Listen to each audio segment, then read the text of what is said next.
Hello everybody, my name's Nicole Lonebury de Bruin and I'm from Animal Sense in Perth, Western Australia, and I'm very happy to be here today. Thank you, Michael, for inviting me to talk on this very interesting topic. So first of all, I'd just like to make an acknowledgement that I'm coming to you from the Noongar Nation area, and the Whadjuk people are the traditional custodians of this land.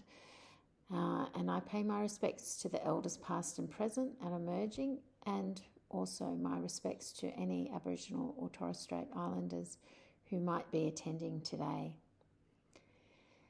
So I'm going to begin with this quote from a Rebecca Solnit book where she writes, "I didn't sleep well and still don't. I was, as they say of traumatized people, hypervigilant, and I was setting up my home to appear hypervigilant too. My flesh had turned to something brittle with tension. I used to look at the thick steel cables holding up the Golden Gate Bridge and think of muscles in my neck and shoulders that felt as taut and as hard. I startled easily and flinched, cringed really, when anyone made a sudden movement near me." And so though she never labels this as a description of post-traumatic stress disorder, I think it is a great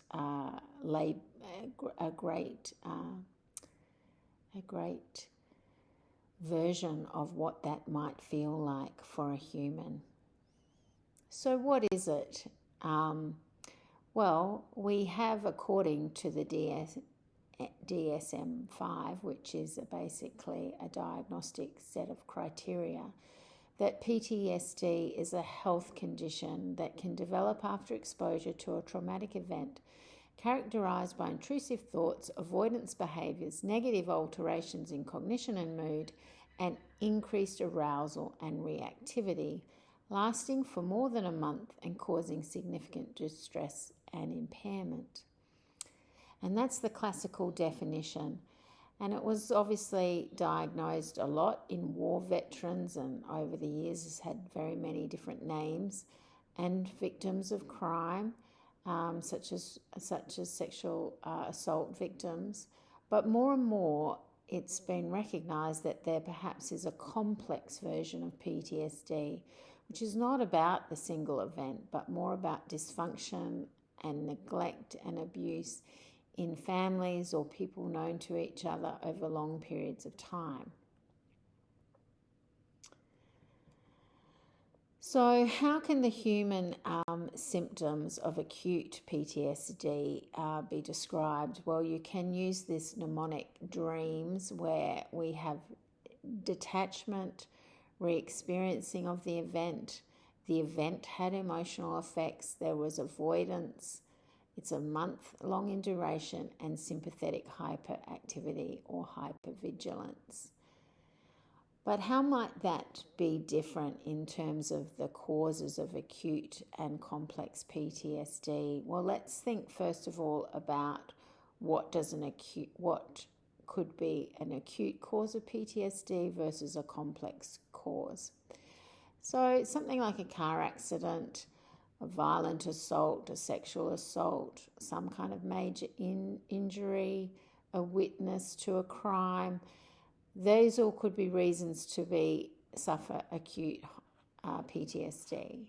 Whereas complex PTSD might come about through homelessness, domestic violence, sexual assault that is ongoing or occurred in childhood, chronic illness, living in a war zone, and neglect. So how does that apply for the animals that we see? Well, today we're going to focus on the canines with a history of abuse and neglect. And these are often dogs from puppy mill raising environments, hoarding environments. Mothers have been stressed. Perhaps the human homes are quite chaotic. There could be abuse or cruelty in the background. Sometimes shelter and rescue dogs are going to certainly make up a large proportion of these animals. and they all have possible reasons to have this complex PTSD. So if we're just going to have a look at the basic brain, and the reason why this can be useful is that it helps you understand where these different emotional areas are. So the hand-brain model, you can bring up your hand and you can wrap your thumb with your fingers, and then this then becomes the cortices, so the thinking brain, the primate brain, and our two fingers here are our prefrontal cortex. They're the cognition controlling areas of the controlling emotional state.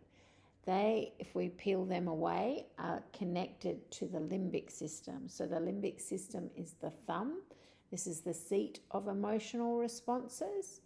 And then below that is our palm, which is our reptilian brain, the brain that works in the background, always going along on its unconscious set of rules around breathing, appetite, blood pressure, heart rate, and the remote behaviours.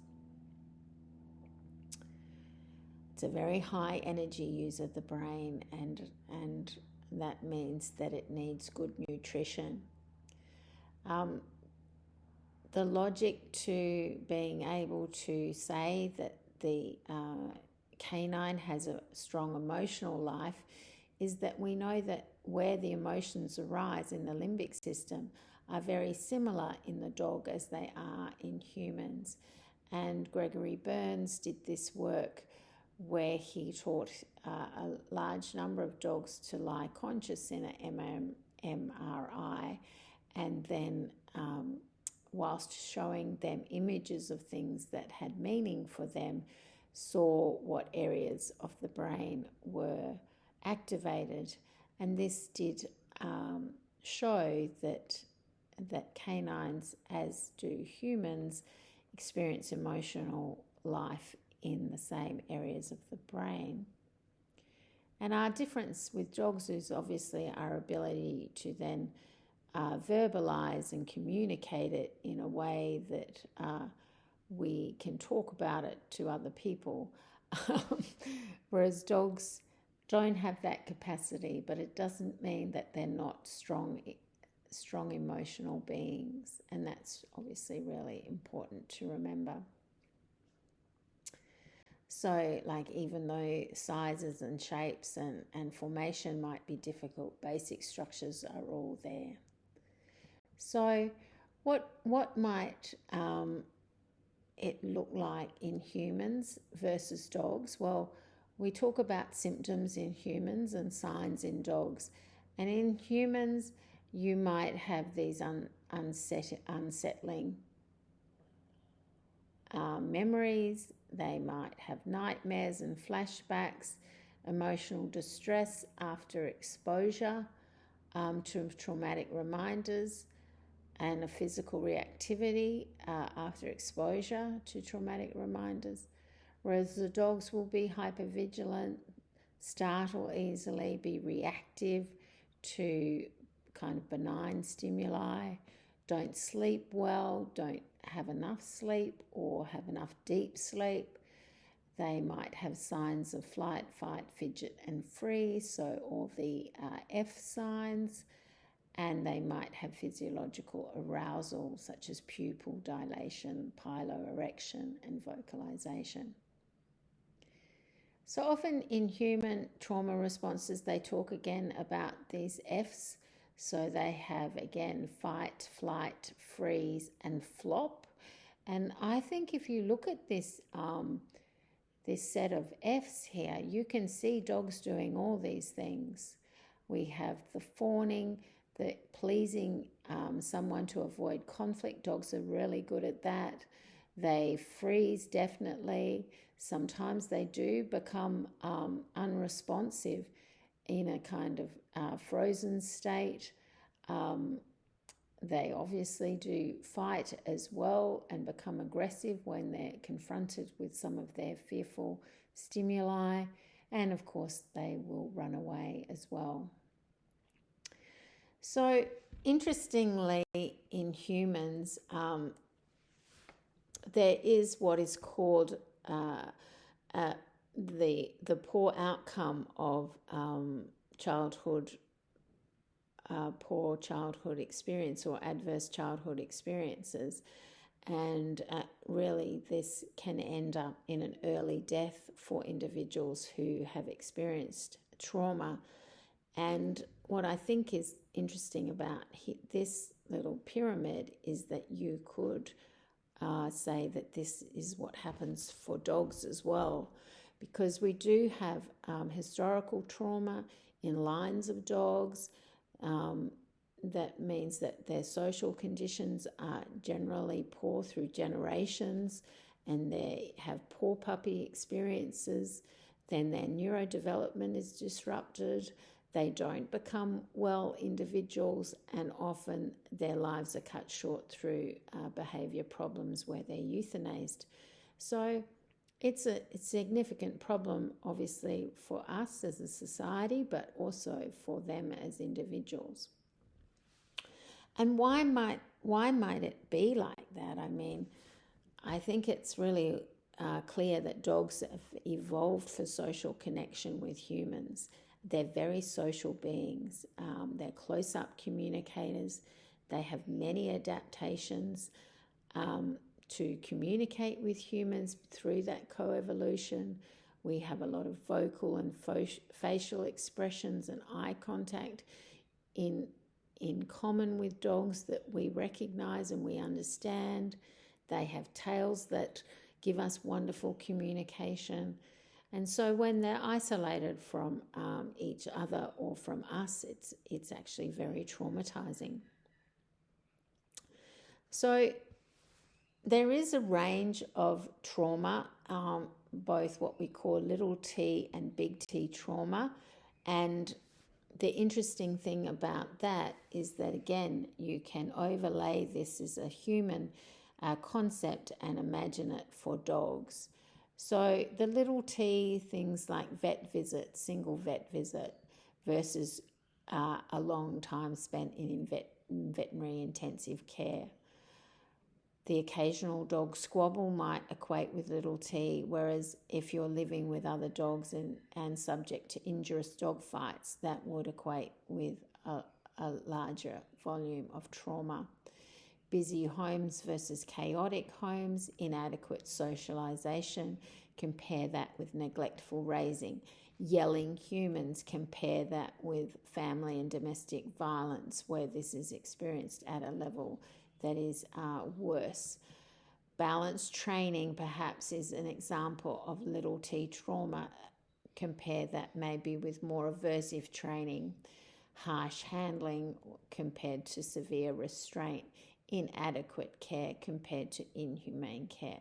So you can see how this little t trauma, even though we would like to avoid that, maybe not end up with post-traumatic complex PTSD, but maybe this big T trauma, it might certainly add up.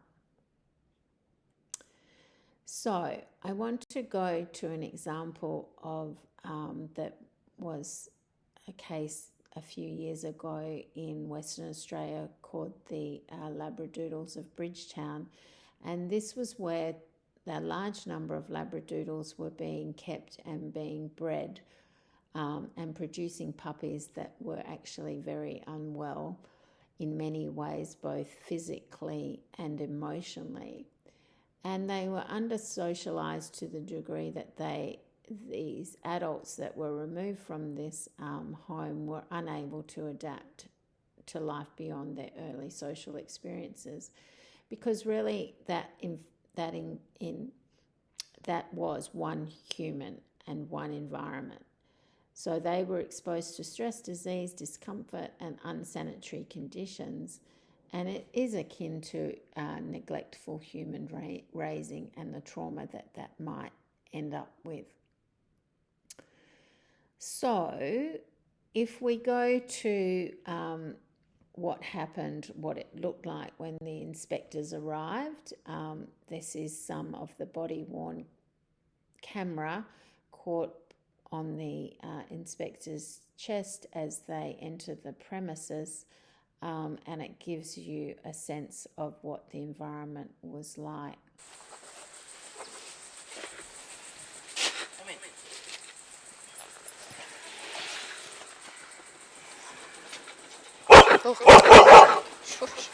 Alright, are these going to try and escape? No. I've got one here. Go back. I might as well let a few out, sir. Have you? They're going to jump all over the other. If you just squish in, we'll come in behind you. Yep. Oh, there's a puppy by the door there. Come on. Come on.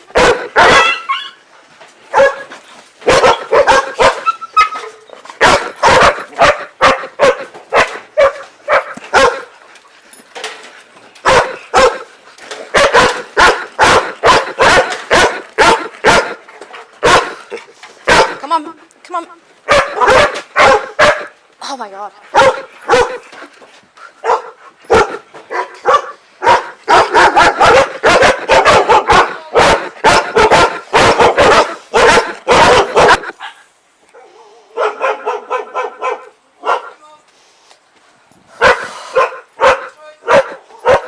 Oh Jesus. Oh God. I haven't seen any water. Bill, where's their water? So have they got any water at the moment? Yeah. Alright, can we count them? See how many we've got? I know, but I don't think we got a number last time, did we? 10 out here now. 10 males, 10 adults, 11. Sorry? There's 11 adults. When you call the rest out, Come on, boys. you class as an adult, Jenna? Sorry? Yeah. 12. Yep. They came from Come on. I can see another one in there. Hi. Is that the last one? 13 adults. 10. 13. There's another one in here. Counted that.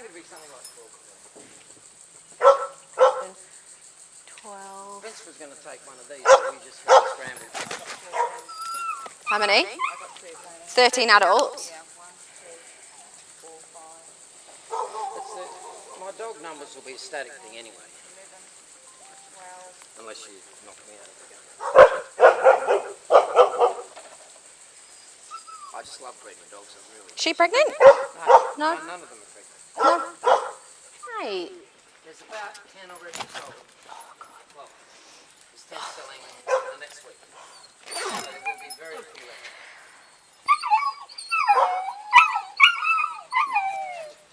We've got to do this properly while we're here. We'll just Can go you and call count. the back and we'll see them out one by one, or at least 2 by 2? Oh, God. I'm not trying to hide anything. I mean, you're in the house, you can look at them. Yeah, but if there's 10 of them, 10 are selling in the next week. You're talking puppies, so. No, you can keep the puppies in here and all adults outside if that's easier. But we need to know how many. No, well, I can work that out. So if you All right. call them in now and then let the adults but I out. can tell you Got what they are. poo on my feet. So that just gives you a little insight into the kind of environment that these dogs are living in.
this harm was really about the neglectful raising, where they didn't have what they needed in terms of social experiences and also healthcare. But this neglect can really result in as much damage as abuse, even when it's inadvertent and we have an unwell human, because the need for social experiences to build a resilient brain and coping strategies is really important in dogs. Devoid of this, these dogs went on to display significant PTSD-like signs. There's also stress for the mothers while they're in this environment whilst they're pregnant. And stress during early life can impact the developing brain and increase the vulnerability to mood disorders later in life. Parental and environmental factors during the prenatal and postnatal periods permanently affect the physiology and metabolism of offspring, potentially increasing disease risk later in life. And it's really well documented now that the HPA axis, well, that develops differently, and therefore the response to stress is not as efficient or as well functioning in an animal where the mother has been exposed to stress. So again, that concept of how much care an animal needs when it's born. You have altricial species and precocial species. And precocial species are ones that leave the mother very rapidly and are very independent quickly. Well, obviously for dogs, they have a long period of dependence on the mother. They're born blind and deaf. They're fully dependent. They would die in an instant if they don't have good mothering. So this mothering and how successful that is matters a lot. And it also matters then what that breeder is doing to allow good mothering and also to be present as the human support for the mother. So remembering that socialization closes around 12 to 14 weeks, if these dogs are leaving this environment late in the socialization period, they may have had zero of the socialization experiences that we want. I'm going to show you another puppy mill. This is from a different state. Again, a lot of animals, probably more than were present in the first video.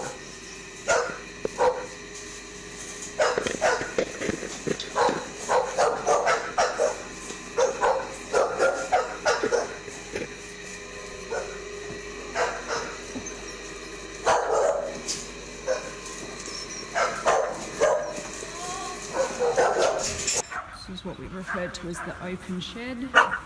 So when Steve arrived, none of these dogs had water.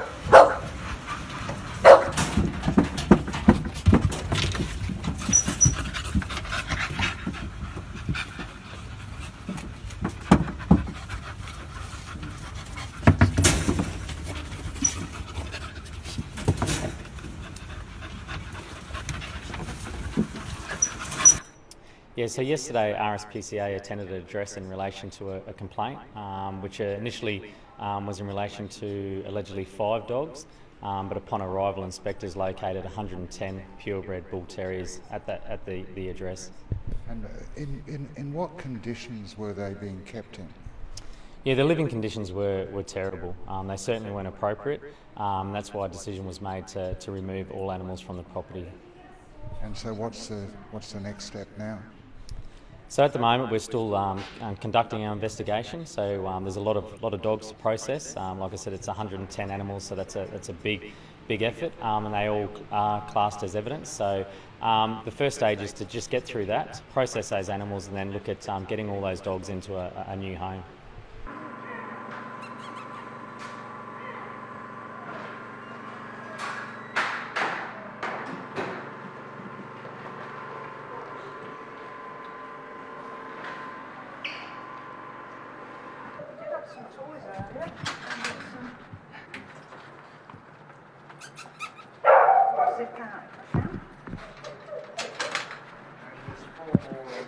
Yep.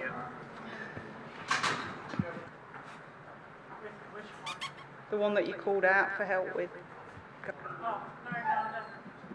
Oh, the heavy. Yeah.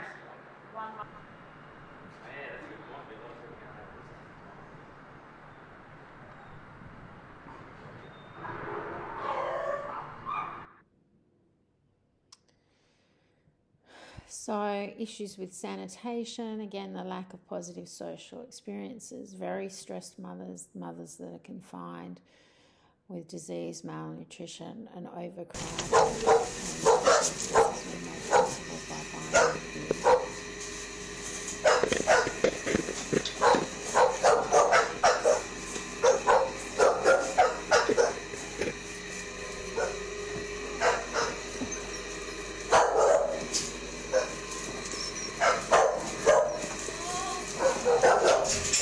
This is what we referred to as the open shed. So when Steve arrived, none of these dogs had water.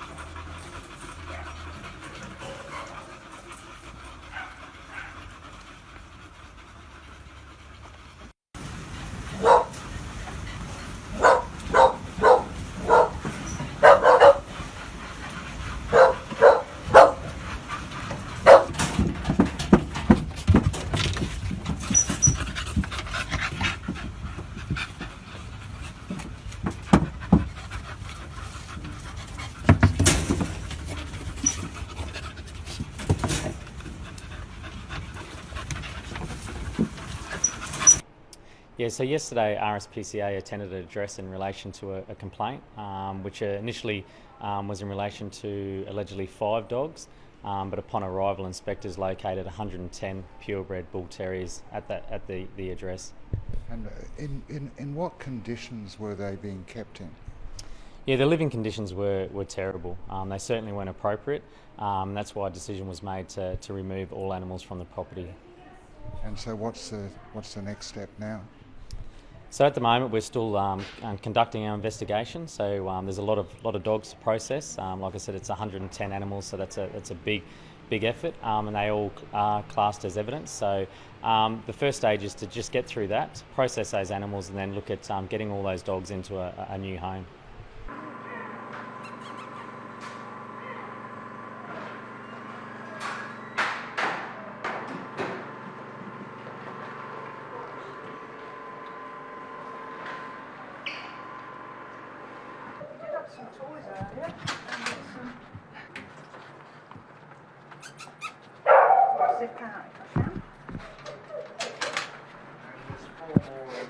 Yep.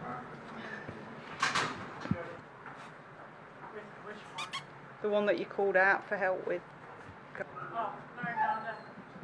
Oh, the heavy. Yeah.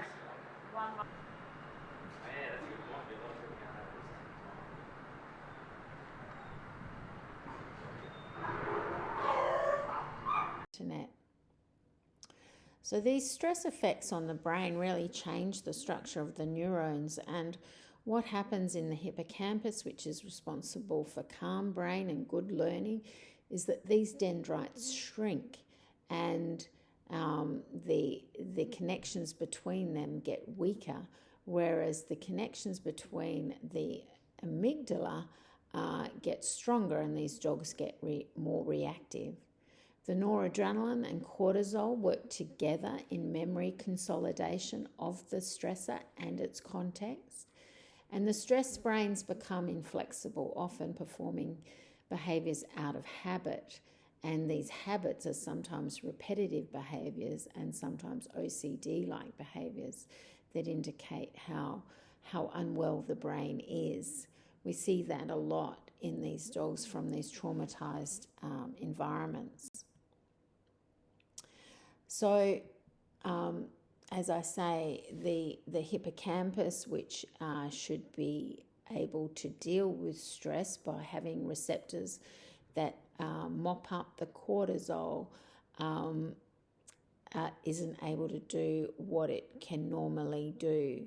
And so if the stress is too severe or too prolonged, it starts to harm learning, and it can turn off the gene that is responsible for brain-derived neurotrophic factor, which is what's required for good learning.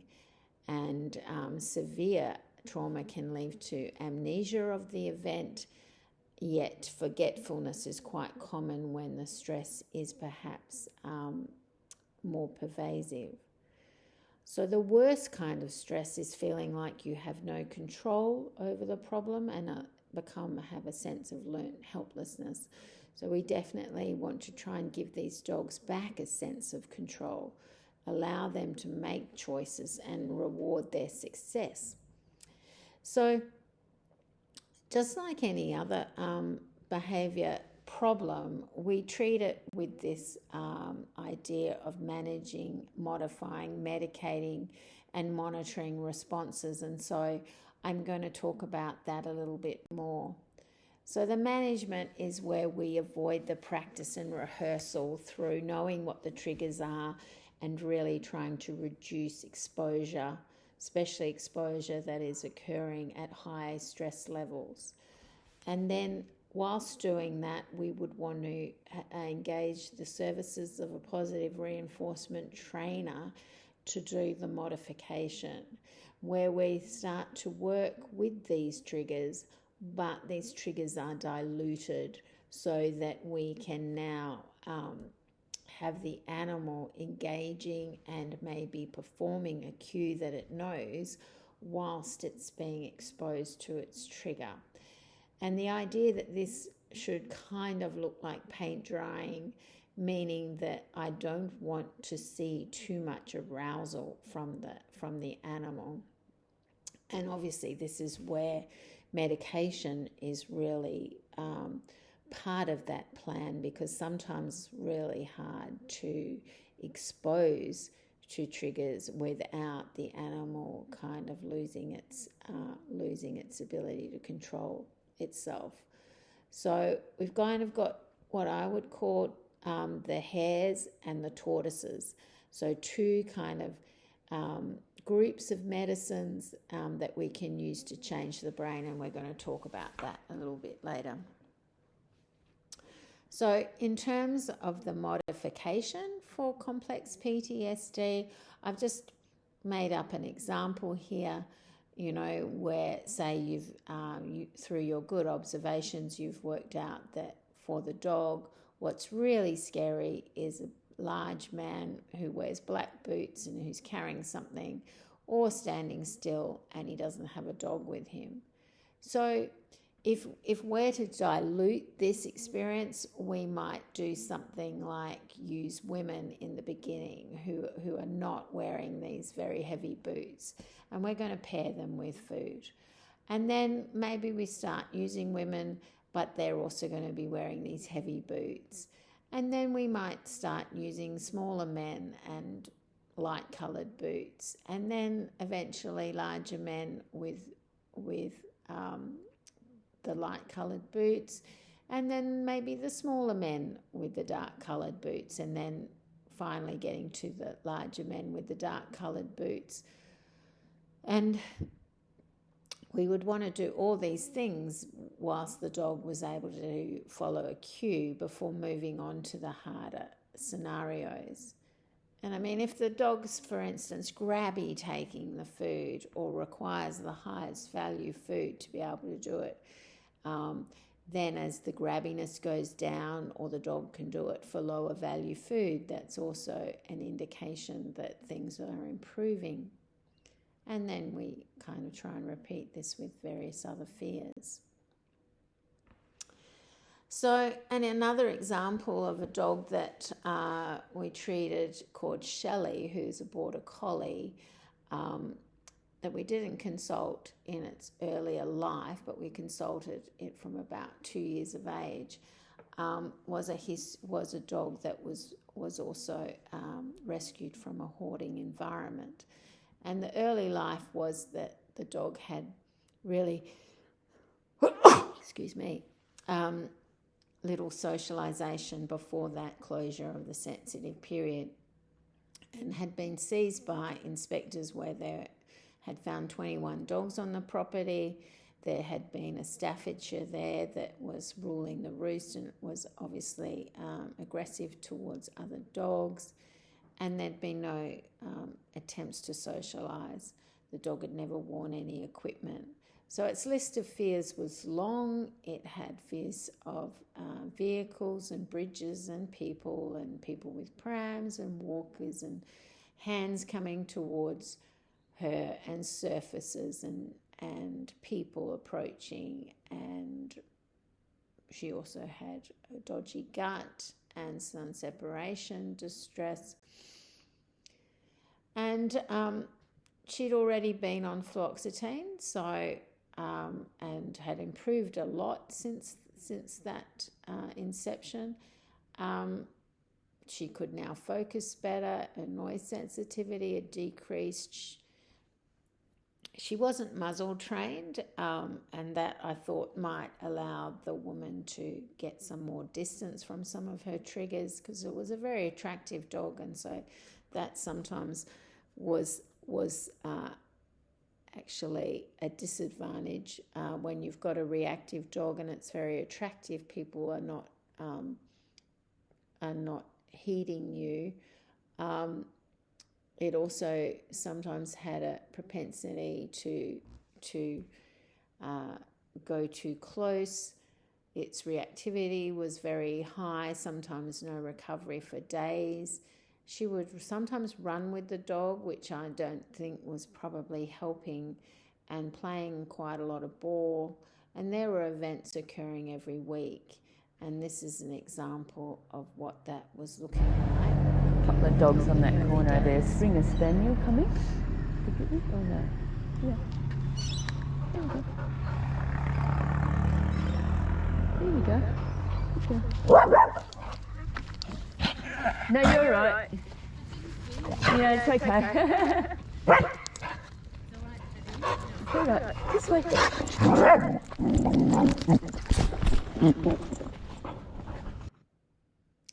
So you can see the frustration from the dog when she's trying to restrain it a little bit more. You can see the hypervigilance. You can see how upright the tail is and how fixated the dog is on looking and checking out the dog that's going past.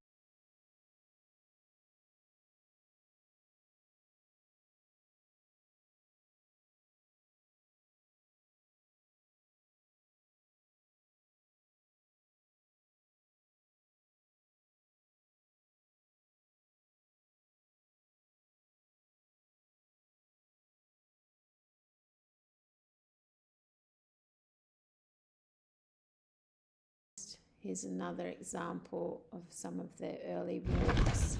Yeah. There we go. It's okay. Catch. Now see, she's a bit.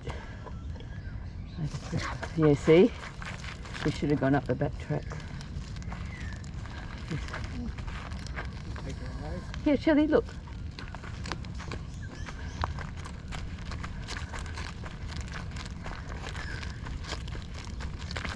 They're just over there. How many metres would that be? It wouldn't be 50, I'd say it'd be 20. Yeah, catch, Shelley. It's okay. What's happening here?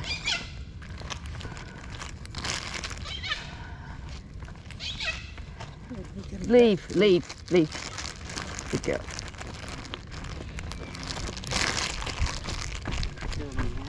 Huh? I'll just turn it. So pretty stressful for everybody, including the dog and the caregivers.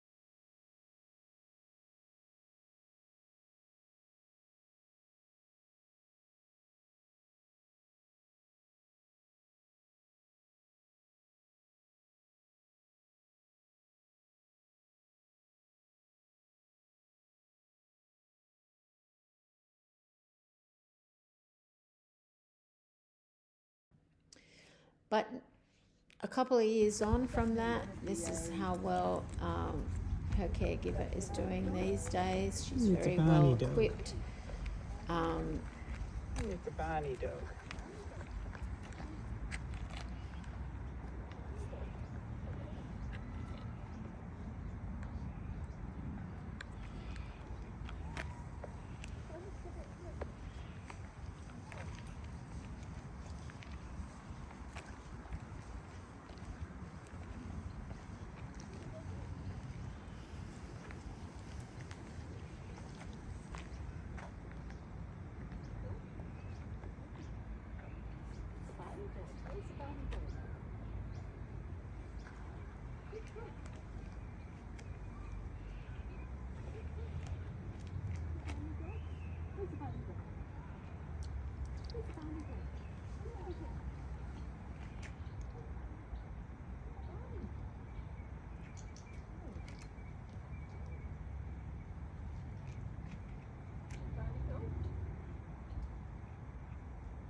Yay!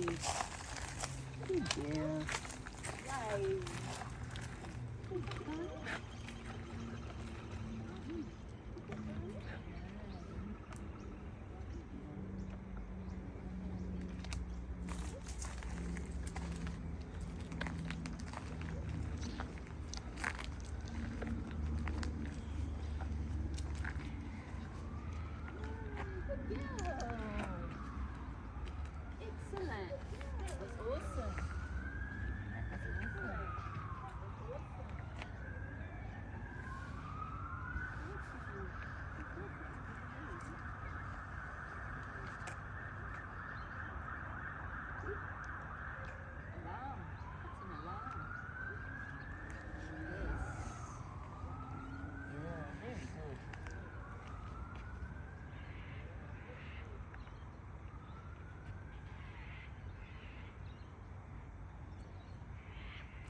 Okay, we've done I think that's about it. Okay, we've done I think that's about it. So a lot less arousal, very boring. And this is why you don't see these on television shows, because everybody would be switching off. But that's exactly what we want. It wants to look like this: low arousal, the dog's not barking, the dog's able to eat, she's got good equipment, she's wearing a muzzle, she's got nice signalling on her high-vis shirt that she's got, that she's in training, and she's doing this really, really well.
So the hare and the tortoise approach to this means that you have some medications that we call the hares that work really rapidly. And that means that within the dose, they could be dropping arousal so that you can see very positive responses rapidly.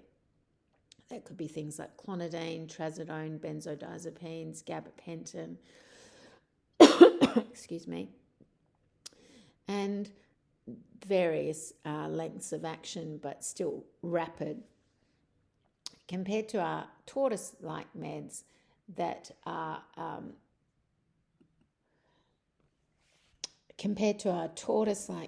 which are our meds that are going to work over a longer period and take 6 to 8 weeks to begin to make the brain changes. So these are the slow meds, but ultimately they're the ones that are really helping change the baseline anxiety state.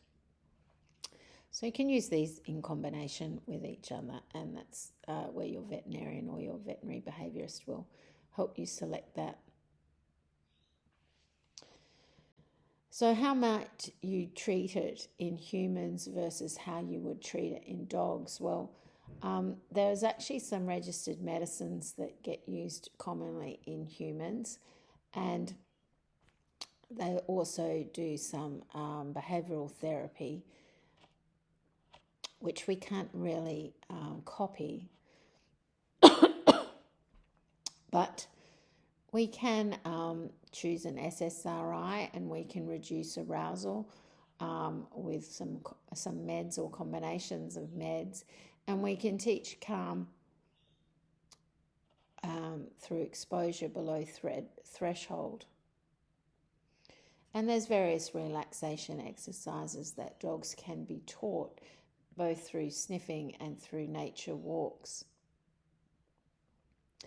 Another example of a dog, and this is one of the Labradoodles that came from their hoarding environment in Bridgetown, and this dog was actually only an 8-week-old puppy when it was seized from that environment. And yet, as a lot of the other puppies did as well, as it grew, it became more and more anxious and showed that it didn't really have a uncomplicated emotional, had very complicated emotional issues. And one of the things that these dogs developed was severe light chasing. You can see it here in the kitchen, looking up for light.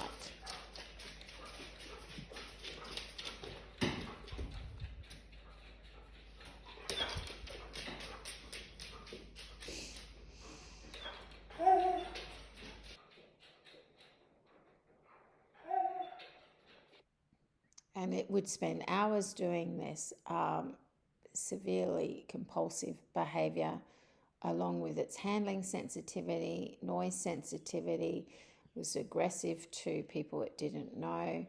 And a good day for the caregiver meant lying in the dark in the bedroom with the dog. And despite lots of changes in medication and different trials of different medications, the dog really never made significant progress. And eventually the dog was euthanized. So how might we drop the arousal in humans when humans are treated for PTSD? Well, they have clonidine as well, but it is much more dropping of blood pressure in humans than it is in dogs.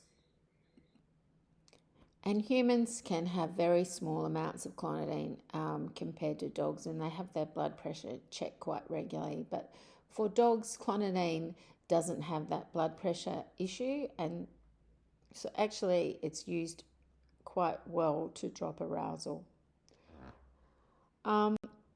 Another case study of recent seized dogs from WA in Australia was a home with over 100 dogs where no humans were living on the premises. This was very much a case of for-profit breeding and neglect of dogs. And these dogs moved away from the inspectors who went to seize them like sheep. They were very fearful of human handling.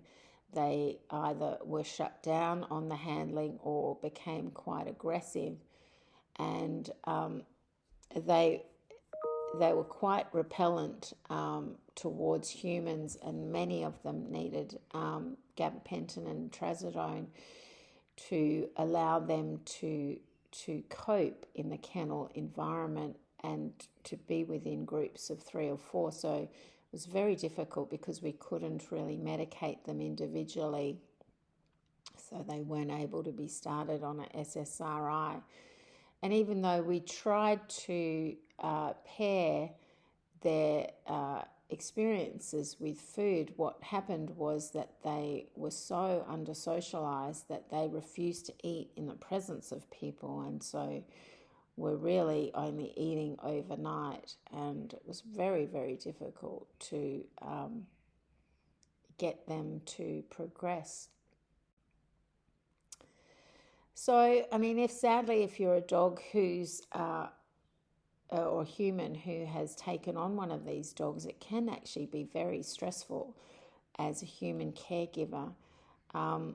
People can feel quite isolated because they're trying to avoid the triggers, and there are so many of them, and so their dogs kind of, in a way, imprison them within their home. And when they do go out with these dogs, they feel quite badly judged. There's grief, of course, at not having the dog that you intended to have. There's guilt that you can't seem to get it better, and it's all quite exhausting. And so I think, obviously, as people helping these people with dogs like this, it is important to be compassionate towards them as they try and help these dogs. But it is certainly a situation where sometimes these dogs are euthanized because of their severe state of mental distress. And what can a vet do? Well, I'm just talking about vets here, but this is obviously other canine professionals. We can handle with fear-free techniques. We want to, as vets, be very careful about the level of restraint and use chemical restraint in preference to physical restraint. We need to educate all our caregivers that dogs do remember stressful events, and therefore that includes training that's stressful. So selecting trainers that are not a cause of PTSD is important, and selecting groomers who are not a cause of PTSD, as well as advice around where to board your dog and how to select a puppy. And obviously that is a given what we have just seen. So that's where I'm going to leave it today. I've got a little list of reading for you guys, and I'd like to thank all the people who participated in the videos and allowed the videos to be used. And I think we're going to open it up now for some questions. Thanks very much.